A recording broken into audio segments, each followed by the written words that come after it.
श्री राधा भगवान दो बार उन्होंने ये मैं आपको और जब से उन्होंने नेत्र चलाया तब से नाम जपना और जिसके लिए हम लोग भाई जो इसके मूल है और कहते हैं श्रीधर श्रेष्ठ हुआ साक्षात वो आपके ही दादा लोग सबसे ज्यादा श्री उनको वेद का प्रकरण चल रहा है।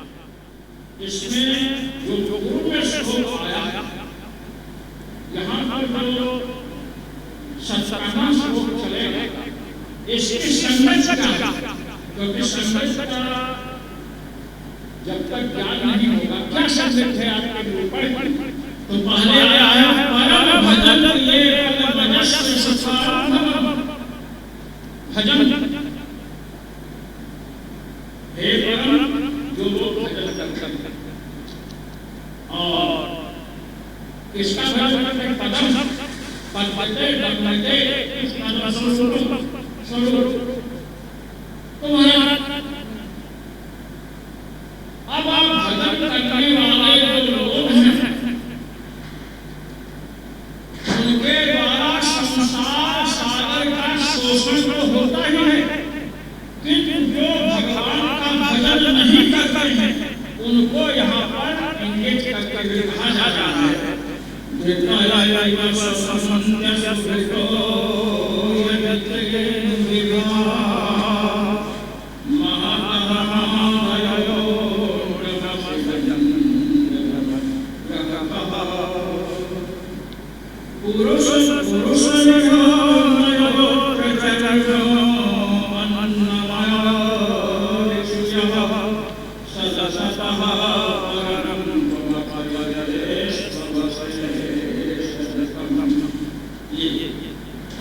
पहले हम जैसा कहा कि हमें पहले कम से कम शब्दार्थ समझना चाहिए। इसका शब्दार्थ श्लोक सीधा सीधा क्या तो बता रहे हैं यहाँ पर कि हृदय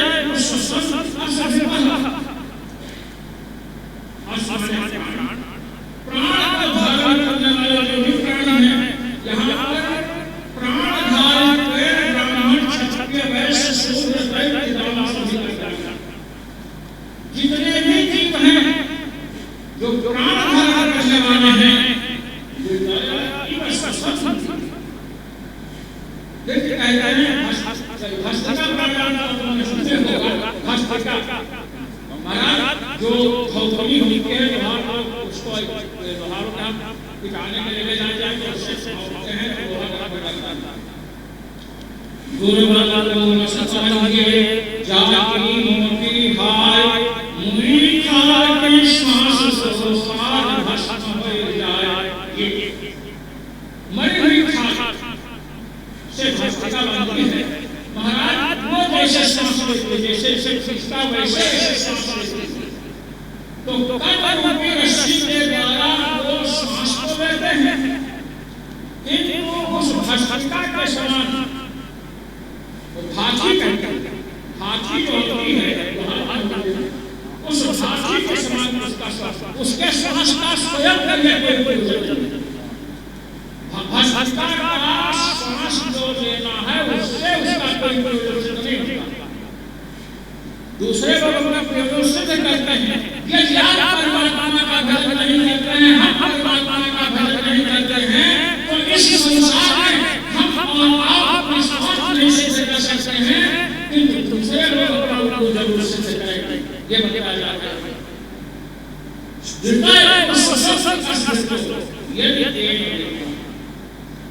कहते हैं कि सब लोग जितने प्राण आदमी ज्ञानी अज्ञानी सब आ गए तो कहते हैं अब यहाँ पर अनुसरण की अनुधा जो आपका अनुसरण करते हैं। सबसे बड़ी बात क्या है?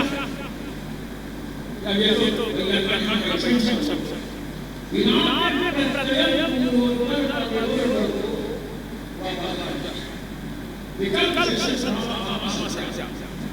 अनुशासन यहाँ पर मानो, जो आपके द्वारा अनुशासन बताया गया है, भगवान का अनुशासन है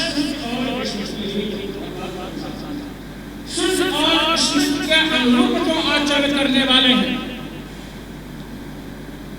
और आगे निष्काम भाव, तो अंतःकरण शुद्ध होगा, और अंतःकरण जब शुद्ध होगा अर्थात पाप का जब प्रक्षय होगा, नराणाम क्षीण पुण्य पापानाम नरे इसमें भक्ति लगाई ज्ञानाम उत्पद्यते पुंसां क्षयात् पापाश्चर्यम्।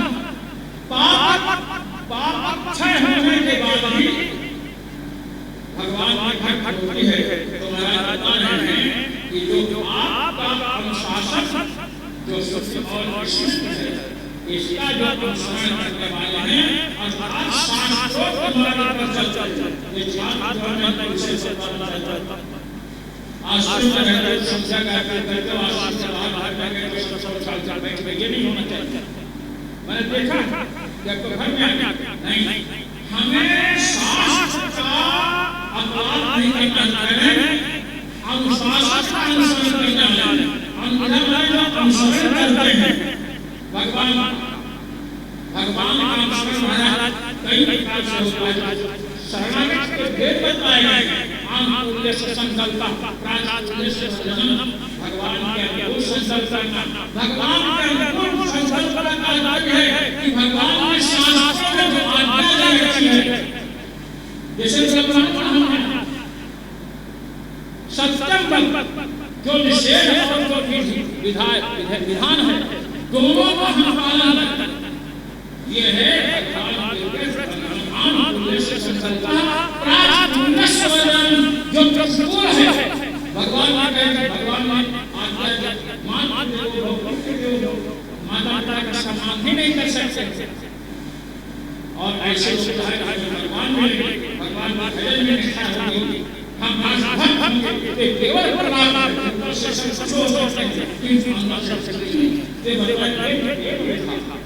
भगवान का जो अनुशासन है, उस अनुशासन के अनुसार आचरण करना है। महाराज उन्होंने जो उपदेश दिया है मुनियों ने, तो वहां दो बातें उन्होंने कि यदि वर्णाश्रम धर्म का पालन किए जाने पर भी भगवान ने निष्ठा नहीं, और यदि भगवान में निष्ठा हो गई तो उस वर्णाश्रम धर्म का पालन नहीं किए तो क्या होगा? अर्थात भगवान में निष्ठा होनी चाहिए। और कहिए भगवान में निष्ठा तो कई जन्मों तक पालन कर चुके हैं, जन्म में बिना पालन किए बता रहे हैं कि ये तो इसकी बात। अब यहाँ पर जो भगवान की शिष्य आज्ञा के अनुसार या भगवान का जो अनुवर्तन कर रहे हैं, भगवान का अनुसरण कर रहे हैं, भगवान का भजन कर रहे हैं, भगवान के कैंकर को ही अपना स्वरूप मानते हैं, भगवान का कैंकर सब भगवान का है, इस प्रकार मान करके जो भजन करने वाले हैं, ये तेल लिखा का भजन करते हैं, तो महाराज वे स्वसंत उनका श्वास लेना सफल। कहते हैं तो चाहे कोई भी प्राण है, चाहे आस्तिक हो, चाहे नास्तिक हो, चाहे ज्ञानी हो, चाहे अज्ञानी हो, महाराज योगक्षेम के लिए जो वस्तुएं आवश्यक हैं सबको उपलब्ध होती हैं। तब यहाँ बताने के ऐसी बात महाराज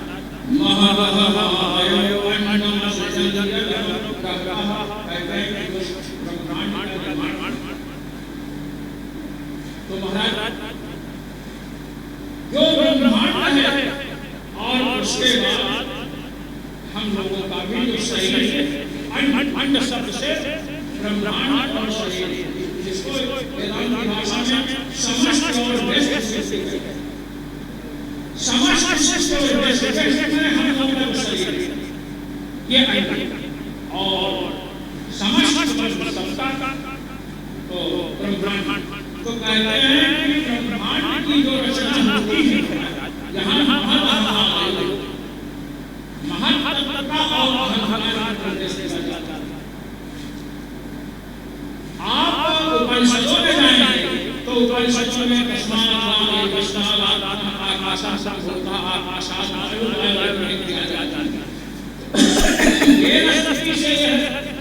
योजित हो रहा है कि प्रकृति से महत्व से अहंकार जो पुराण में सृष्टिक्रम वर्णित है वही सृष्टिक्रम भगवान में ये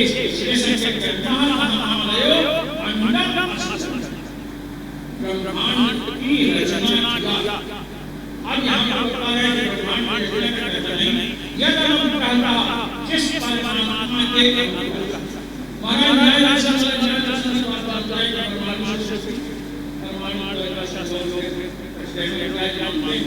तो वहाँ पर प्रश्न है कि परमाणु जो जड़ है जो जड़ वस्तु है वो एक दूसरे से चिपके हैं और उसमें बहुत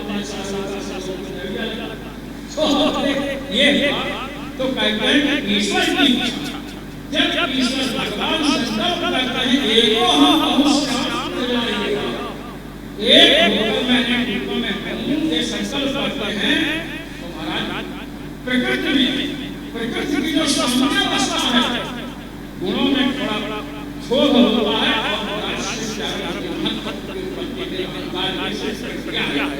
तो कहते हैं कि ये सब महाराज स्वतंत्र नहीं है सृष्टि रचना में। सृष्टि रचना में संतों का वेदांत की प्रक्रिया है प्रकृति जो है स्वतंत्र। अब आप देखिए कि ये जो अहंकार इत्यादि हैं ये पहले सबने किया भगवान। हम बात अहंकार कैसे सृष्टि करेंगे महाराज तो आप महाराज जल ने इच्छा किया पृथ्वी ने इच्छा किया तो महाराज ऐसी इच्छा करके जड़ वस्तु तो कहे पृथ्वी की अभिमानी जो देवता है जल का अभिमानी जो देव है उसने इच्छा की। इसी प्रकार जब अष्टाध्याय जाते आगे तो अष्टाध्याय में है कि भगवान जो करते हैं भगवान की संज्ञा जो शेष नाम है ये क्या है प्रकृति ही शेष के रूप में है कौन किसके रूप में है।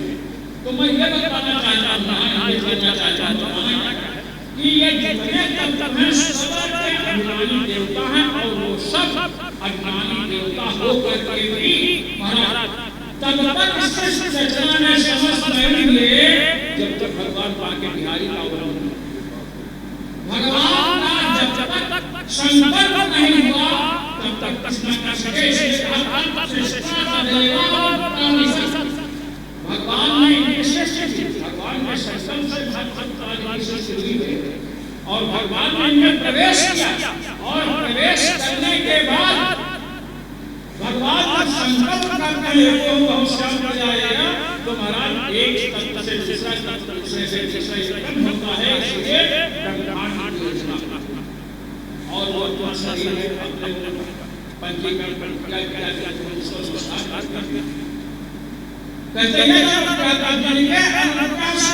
ब्रह्मांड की सृष्टि होती है और उनके अनुग्रह से शरीर सृष्टि होती है। महाराज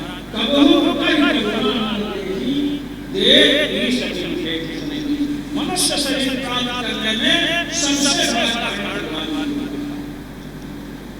यह आज ये कैसे संस्थान की योजना कर पाए ये अभिमानी देवता हैं भगवान के अनुग्रह के बिना ये नहीं कर सकते हैं। तो भगवान के अनुग्रह के बिना हम और आप धर्म की प्राप्ति कैसे कर सकते हैं। भगवान के अनुग्रह का अवलंबन नहीं लेंगे श्वास उसी भस्त्रिका के समान ग्रस्त हो जाएगा। पूरा सोचे लो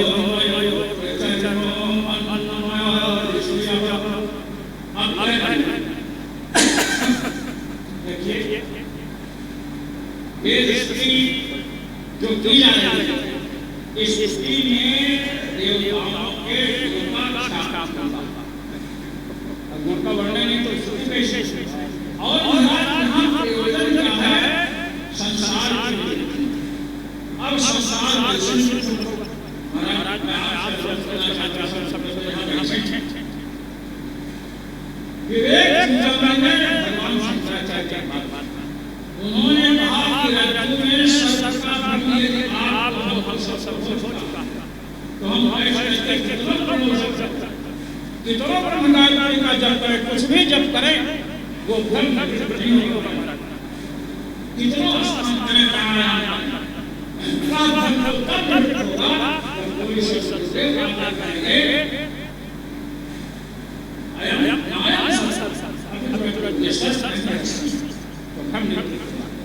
तो हमारे यहाँ बताया है कि ब्रह्म की निवृत्ति के लिए ज्ञान चाहिए और वो ज्ञान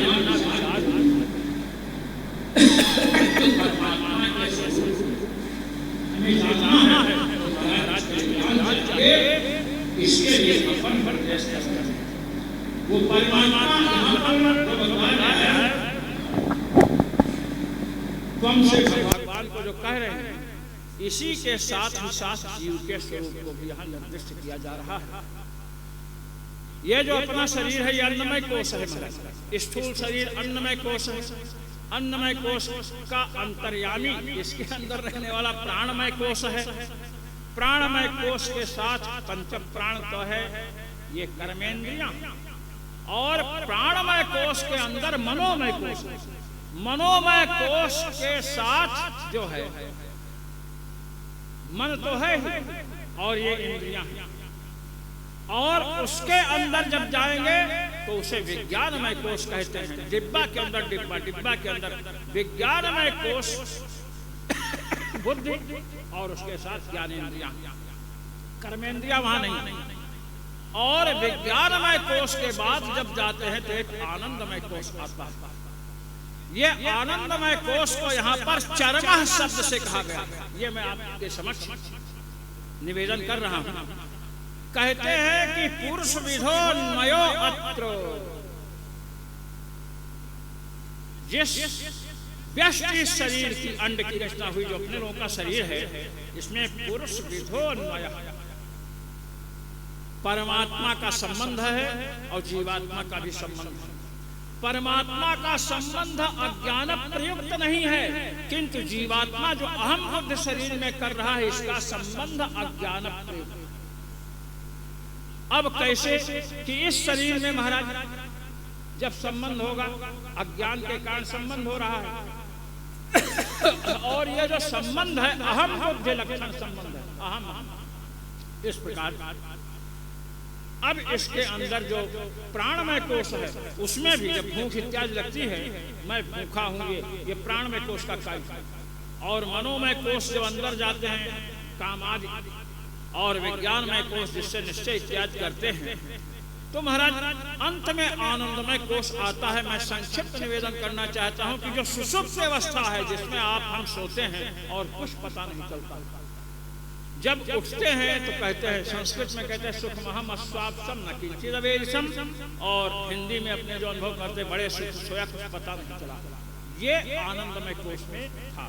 अब यहाँ पर बता रहे चरमो पुरुष। अच्छा, अन्य सबका वही होता है, चाहे भूख लगे, काम क्रांत जीव हो, तो अहम अहम की प्रकृति अपना जो स्थूल रूप है इसी के अनुसार होती है, तो इसी का आगे चल रहा संस्कार। अब अन्नमय आदि यह चरम, अन्नमय आदि जो 5 कोष बतलाए गए, इसमें जो चरम है अंतिम, तो अंतिम तो महाराज आनंदमय कोष है। किंतु आनंदमय कोष भी आत्मा नहीं है। यहाँ तो स्थूलता प्रतीत हो रहा है कि आनंदमय कोष भी प्रकृति का परिणाम है। उसमें जागृत और स्वप्न अवस्था की किसी वस्तु का अनुभव नहीं होता है। बुद्धि प्रकृति रूप से वहां पर विराजमान रहती है। विवेक चूड़ामणि में सबका विशेष विवेचन है। तो वह भी आनंदमय कोश है। कोश जैसे कोश ज्ञान जो होता तलवार को ढकता है, ऐसे ही आनंदमय कोश भी जीव आत्मा के स्वरूप को आवृत की होती है। तो जब कहे कि आनंदमय, इसमें बहुत से प्रमाण दिए गए हैं, मैं उसको नमस्कार करता हूं। कहते हैं कि तो इसका मतलब परमात्मा से जीवात्मा, परमात्मा तो सर्वत्र अनुस्यूत है महाराज, परमात्मा पर कोई प्रभाव नहीं पड़ता है और जीवात्मा पर विशेष प्रभाव पड़ता है। जीवात्मा विषयों का ग्रहण करने के बाद भी दुखी है। अलसन अन्यो अविचाकसी, जीवात्मा जो है ये विषयों का ग्रहण करता है, खाता है, फिर भी असंतुष्ट है, दुखी है। और परमात्मा अनशन अन्यो अभिचाक, बिना खाए प्रकाशित रहता है। ये यहाँ पर बता रहे हैं। अब भगवान प्रेरक, जीवात्मा जागृत स्वप्न इत्यादि अवस्थाओं में रहता है भगवान की प्रेरणा से। सुषुप्त अवस्था में परमात्मा से इसका महाराज संबंध होता है। तो बता रहे हैं कि परमात्मा संबंध हुआ। परमात्मा का भी आकाशवत सर्वगतश्च नित्यः, आकाश के समान जब सर्वव्यापक है तो महाराज शरीर दूषित है, शरीर में मल मूत्र है, तो उनसे संबंध होने पर परमात्मा में भी दोष की संभावना। तो कहते हैं कि नहीं, सद सतः परम, वह पर तत्व जो ब्रह्म तत्व है, कहते हैं सत और असत से पर। अब सत वस्तुएं तो सब जानते हैं और असत वस्तु जैसे रज्जु में सर्प की प्रतीत होती है, रज्जु में सर्प तो महाराज असत है, रज्जु तो सत है। तो सत और असत जिनकी वास्तविक सत्ता है, जिनकी व्यावहारिक सत्ता है और जिसकी प्रातिभास की सत्ता है, अद्वैत वेदांत की भाषा, कहते हैं इन दोनों से परम माने विलक्षणम, इन दोनों से विलक्षण है। और परमात्मा कहे त्वम, हे प्रभु आप इन दोनों से विलक्षण हैं। इसी प्रकार जीव को भी चिंतन करना चाहिए कि मैं इन दोनों से विलक्षण हूं। यदेषु अवशेषम मृतम, ये जो पंच कोशों की चर्चा आई है, पंच कोशों की यहाँ पर करें अवशेषम। जब गजेंद्र ने स्तुति की, आप तो सब हस्तामलकवत जानते हैं, निषेध शेषो जयता दशेषा, निषेध करने के बाद जो शेष रहता है अवशेष। महाराज आप देखिए कि जागृत और स्वप्नावस्था में, जागृत अवस्था में पदार्थ उनका निषेध स्वप्नावस्था में, और स्वप्नावस्था में जो पदार्थ अनुभूत होते हैं उनका निषेध कहाँ है? सुषुप्ति में। और वहां पर कौन है? जीवात्मा भी है, परमात्मा भी, परमात्मा भगवान। तो कहते हैं यद एषु अवशेषम, इन पंच कोशों में इसी की ब्रह्म पुच्छम प्रतिष्ठा सब कुछ हुआ है। मैं उसको नमस्कार कर रहा हूं। हमने आपने जैसा कहा वैसे हम चल रहे हैं। कहते हैं अवशेषम, जो अवशिष्ट है अंत में महाराज, कहते वो आप कहे कि अवशिष्ट तो बहुत सी ऐसी वस्तुएं हैं जो मिथ्या वस्तुएं भी हैं, अवशिष्ट रह जाए। 10 चोर हैं, 9 को हटा दिया, बड़ा चोर अपना सत्ता स्थापित कर लिया। कहने रितम, रितम आप सत्य हैं, आप क्या हैं? आप सत्य हैं। इस प्रकार महाराज यहाँ पर कहा। अब इस पर जो है श्रीधर स्वामी पाद ने महाराज अपना भाव दिया, मैं उसको निवेदित कर रहा हूँ। नर वपुः प्रतिपद्य यदि त्वयि श्रवण वर्णन संस्मरणादिभिः, नरहरे न भजन्ति नृणामिदं धृतिवदुच्छ्वसितं विफलं ततः। कहते हैं कि अपने लोग जो हैं नर वपुः प्रतिपद्य, मनुष्य शरीर पाए, जो न तरे भव सागर। ये देखिए श्री जयकांत शर्मा जी हैं, ये भागवताचार्य नैयायिक को वैयाकरण तो हैं, भागवताचार्य रामायणी ये सब हैं, मैं सत्य कहता हूँ। जो न तरे नर भव सागर, नर समाज अस पाय, शोकृत निंदक मंदमति आत्माहन गति जाय। नर समाज समाज का है शरीर, मनुष्य शरीर पा करके नर वपुः प्रतिपद्य, मनुष्य शरीर पा करके भी यदि आप में श्रवण वर्णन संस्मरणादेश, आपकी कथा का श्रवण नहीं कर रहा है, आपके गुणों का वर्णन नहीं कर रहा है और आपका स्मरण नहीं कर रहा, स्मरण नहीं हुआ तो संस्मरण कहां से होगा। इसके द्वारा यदि आपका भजन नहीं करता, इन साधनों के द्वारा त्वद विषयक भजन, सप्तमी का विषय त्वद विषयक भजन यदि नहीं होता है, आपका भजन नहीं करते हैं, तो हे नरहरे, हे प्रभो नृसिंह, नृणामिदम उच्छ्वसितम विफलम। मनुष्यों का जो श्वास उच्छ्वास है, श्वास लेना छोड़ना, ये जो है कहते हैं विफलम, ये विफल है। कैसे? धृतिवत, जैसे भस्त्रा भाटी के द्वारा होता है, इस प्रकार हम दूसरे श्लोक में आते हैं। अब ये जो दूसरा श्लोक है,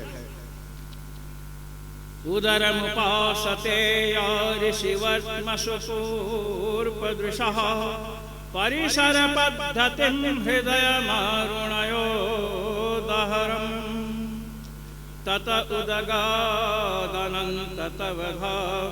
शिरः परमं पुनर्हि यत्समेत्य न पतन्ति कृतान्तमुखे। कह रहे हैं जो भगवान की उपासना करते हैं वो काल के गाल में नहीं पड़ते।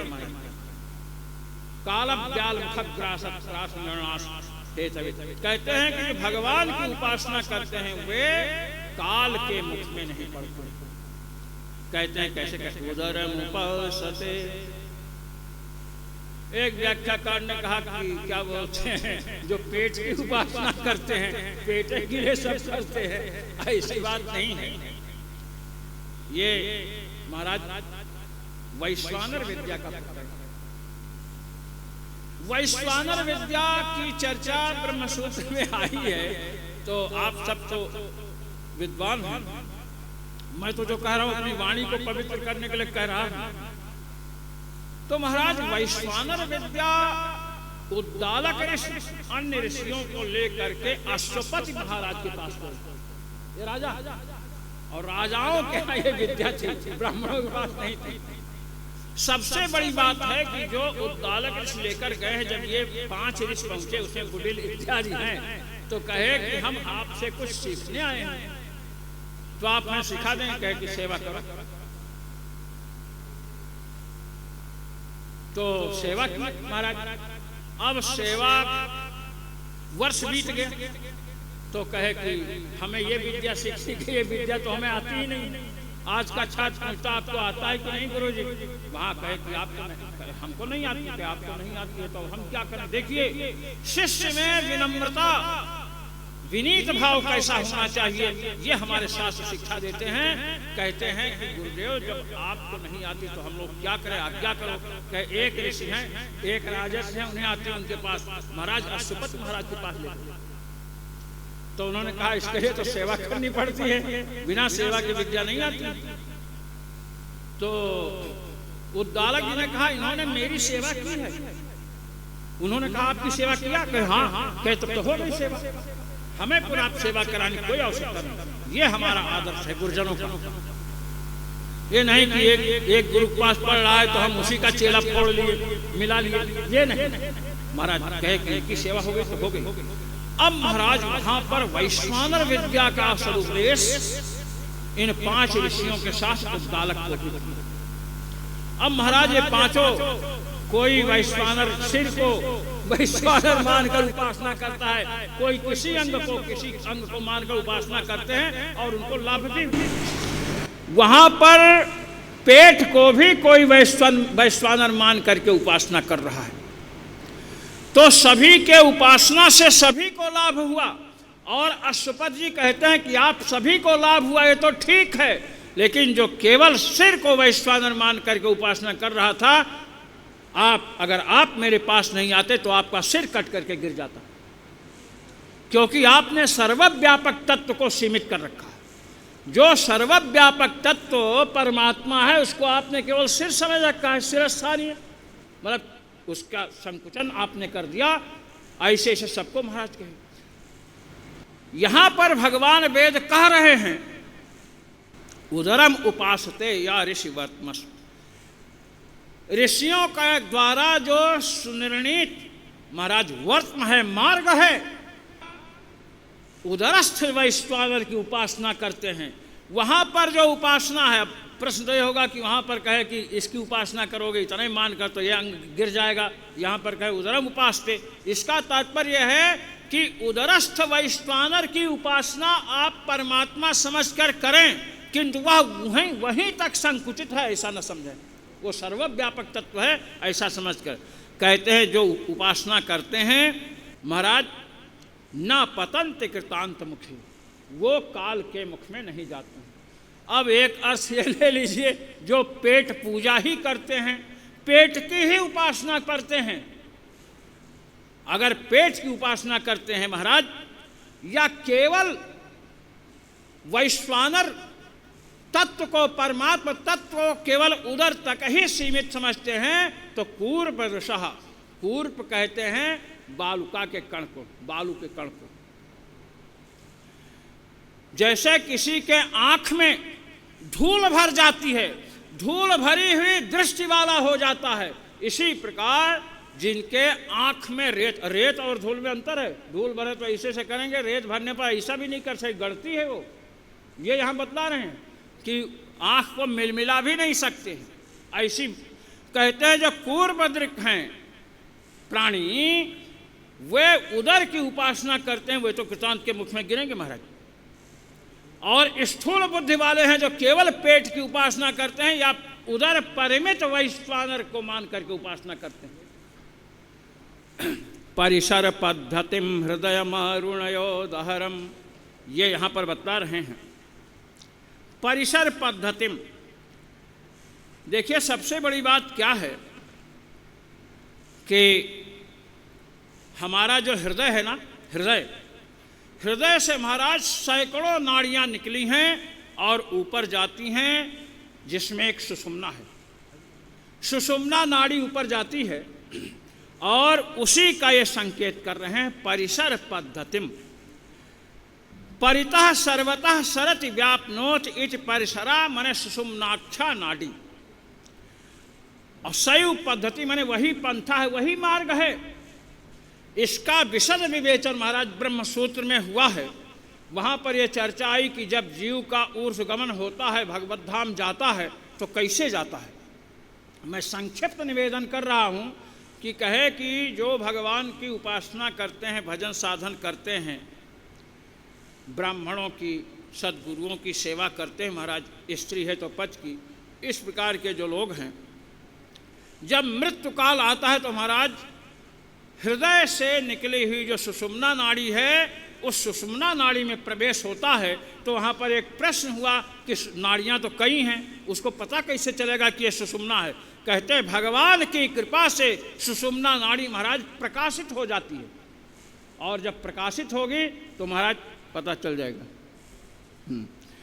तो इस प्रकार सुषुम्ना नाड़ी को बताए परसर पद्धतिम हृदयम, हृदय से निकलती है महाराज, और हृदय को दहरम माने पुंडरीक कहा गया है, दहर पुंडरीक, और इसके अंदर एक आकाश है जिसे दहराकाश कहते हैं, और दहराकाश में परमात्मा का निवास है। कैसे इसकी जो उपासना करते हैं वे काल के मुख में नहीं पड़ते हैं। तत् उदगाद, उसी से सुषुम्ना नाड़ी से ऊपर जाते हैं। अनंत तव धाम शिरः परमम, कहते हे अनंत, आपका जो धाम है ये सहस्त्र दल कमल, कहते यहाँ पर महाराज वो सुषुम्ना यहीं से जाती है सिर पर्यंत। कहते हैं जो इससे जाते हैं पुनरियत समेत न पतंत कृतांत मुखे, वो महाराज काल के मुख में नहीं पड़ते हैं। और स्वकृत विचित्र योनिस विसन्निव हेतुतया तरतम तश्चकाश्य नलवत् स्वकृतानुकृति अथ वितथा स्वमो स्ववितथम तवधम समम विरज धियो अन्वयंत्यभिविपर्णव एक रसम। कहते हैं कि आपने संकल्प किया एको हम बहुश्याम प्रजाए, तो अनेक प्रकार के शरीर आपने धारण किया। जीवों के कर्म के अनुसार शरीर अपने द्वारा की गई जो विचित्र योनियां हैं, पशु पक्षी आज की योनियां हैं, उसमें विषन्यु आपने प्रवेश किया है। यू शब्द का प्रयोग किया। जीव का प्रवेश तो कर्म के अनुसार स्वभावतः होता है, किंतु परमात्मा जो है अंतर्यामी है, इसलिए सर्वव्यापक परमात्मा का प्रवेश जैसे पहले से है। तरतमतश्चकाशनलव, तारतम्य से, जैसे अग्नि बड़े लकड़ी में बड़े आकार में छोटे आकार में ऐसे आप प्रकाशित हो रहे हैं। वितथासु अमोसु, कहे तो ये सब नश्वर है महाराज, मिथ्या हैं। अवितथम तव धाम, आपका जो धाम है, स्वरूप है, यह अवितथ माने सत्य है। और कहते हैं क्या समम, आग का उदाहरण दिया कि छोटी उपाधि होगी तो छोटी आग महाराज, बड़ी उपाधि तो बड़ी आग का आकार, किंतु आप में विशेषता कि आप समम, सर्वत्र समान हैं। कहे कि कोई देखता भी है। एक रस हैं विरज धिया, जो रजोगुण से असंस्पृष्ट बुद्धि वाले हैं, वो महाराज अवयंति जानते हैं। अभिविपर्णव, महाराज व्यवहार शून्य जो है, जो सांसारिक प्रपंच को प्रपंच की दृष्टि से नहीं देखते हैं ऐसे। और स्वकृत पूरे स्वमी स्वबहिरंतर संवरणम तव पुरुषम वदंत अखिल शक्तितोंसकृतम इति निगतिम विविच्य कवयो निगमावपनम भवत उपासते घ्रिम भवम भवे विश्वसिताः। कहते हैं स्वकृत पुरेश अमीश, आपके द्वारा ये जो पुर है महाराज, पुर शरीर को कहते हैं, 9 द्वार हैं इसमें महाराज। अनुराग जी खूब बताए होंगे, बताएंगे भी पुरंजनोपाख्यान में, यही 9 द्वार हैं, ये पुर है। तो अमीश पुरेश, ये जितने पुर हैं, अनंतानंत पुर हैं, आपके द्वारा रचे गए हैं महाराज, आपके संकल्प से। बहिरंतर संवरणम, अबह अबहि, देखिए अमीश अबहि माने बाहर, और ये नहीं कि भगवान अंदर रहते हैं बाहर नहीं रहते हैं, बाहर रहते हैं अंदर नहीं, भगवान सर्वव्यापक है महाराज। इसलिए कहते हैं तव पुरुषम। यहाँ पर एक व्याख्याकार ने कहा, महाराज जो कहा है मैं आपको प्रस्तुत कर, मुझे बड़ा अच्छा लगा। जो भगवान के अर्चा विग्रह की उपासना करते हैं, अर्चा विग्रह की उपासना श्री बांके बिहारी श्री राधा वल्लभ भगवान जो हैं, कहते हैं तव पुरुषम, आपका जो पुरुषाकार विग्रह है, कहते हैं वदंत अखिल शक्ति हृतोंस कृतम। विद्वान कहते हैं अखिल शक्ति हृतोंस कृतम, अखिल शक्ति को धारण करने वाले जो आप हैं, आपके अंश से है। अब भगवान का अंश कहाँ, तो अंश तो छोटा होगा महाराज, अंश ही बड़ा होगा। तो महाराज पूर्णमदः पूर्णमिदं पूर्णात् पूर्णमुदच्यते पूर्णस्य पूर्णमादाय पूर्णमेवावशिष्यते, अंशी और अंश में यहाँ कोई कमी नहीं कि अंश छोटे हैं, ऐसा आपका विग्रह है। अब ऐसे विग्रह का लोग भजन करते हैं। इति निर्गतिम विविच्य कवयो, मनुष्यों की गति पर विचार किया कवयः विद्वांसा, विद्वानों ने, और समझ लिए कि शास्त्र के मार्ग से चलेंगे तो अच्छा होगा, भजन करेंगे तो अच्छा होगा, और उपासना नहीं करेंगे तो महाराज अरे जायंते ब्रह्म राक्षसा, बड़े बड़े वैयाकरण नैयायिक ब्रह्म राक्षस बनते हैं। मैं आपको निवेदन कर दूं, कहीं आपका हमारा नंबर ना उसमें लग जाए, डाल के लिए झगड़ा हो कि हम इस पर बैठेंगे आपका है। महाराज ऐसे जो गुरुम हुंकृत्य तुंकृत्य विप्रान निर्जित्य बाधता, गुरु को हुंकार तुंकार से, महाराज आप लोग तो काशी के साक्षात, हमने एक बार कहा इन लोगों को पंडित मैं नहीं मानता हूँ, तो लोग आश्चर्य पड़े कि ये तो विद्वान है पंडित। हमने कहा तो चलती फिरती काशी है सब लोग, क्यों द्विवेदी जी, तो चलती फिरती काशी है, लोग साक्षात काशी है महाराज। काशी से पढ़कर कोई बार आप देखिए, ये श्री त्रिपाठी जी हम सबके गुरुजन गुरुदेव, अब ये जहाँ पहुँच जाए वहाँ तो काशी तो क्या उत्तर काशी भी आ जाएगी हिमालय की। हाँ, तो ये मैं आपसे बतला रहा हूँ। कहते हैं कि महाराज बीरज धिया, जो व्यवहार से ये यहाँ चल रहे थे, कहते हैं मनुष्यों की गति का आकलन करके कवयः, जो कविजन हैं विद्वज्जन हैं, यहाँ पर बताया है निगमावपनम। कहते हैं निगम जो है महाराज वेद है, और उसका जो है आवपन। देखिए,